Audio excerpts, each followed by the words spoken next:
กึ่งตั้งสื่อเสียงปอลือลังกองมูลงปอจู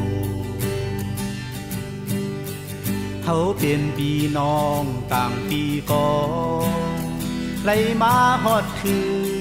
เมืองคำสีป้อในดีมนเสือเสือตีไล่มาไว้สา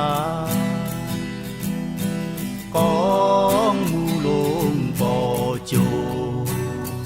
เอไลนับว่ากูโซอ่อนเฮาพี่น้องเมืองไกล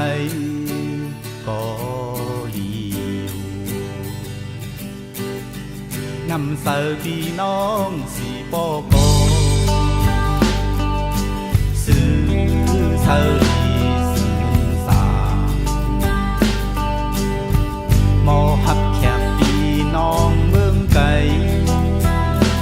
มาฮอดคือสีป้ออุ้งปองกาคำเมืองสีป้อในเป็นเมืองกัดเย่ก็เปิมีมองมูลงปอโจเป็นดีปึงเองที่ลู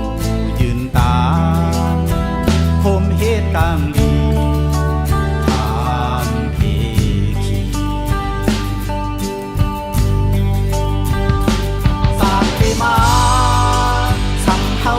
เป็นคนแค้มสื่อเขาเคยมาเป็นพี่น้องเมืองสีปอเธอเลยไว้สาเธอเลยเกิดีของมูลงปอโจเศร้าในวันคำอันขาดอันวายถึงเขาเส้นเตอ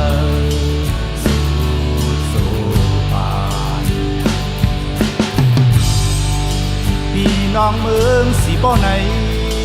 กำดีเต้เยาอีไลมีกองมูลุงโปจูอันเศร้านางวันลาก็สร้างเฮ็ดไว้ตึกปืนใจเฮามาเส้นก่อ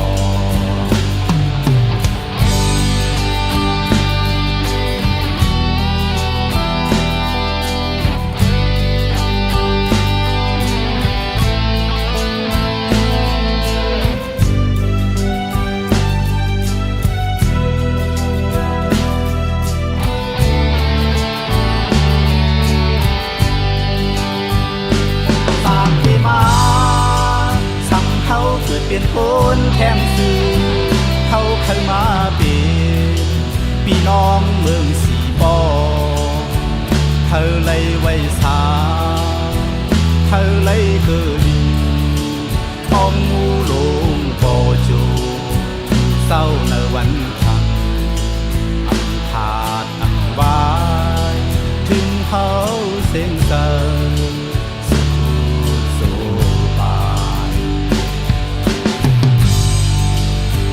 น้องเมืองสีป้อในกำดีเต้เยาอีไลมีกองมูลุงโปจูอันเศร้านางวันลา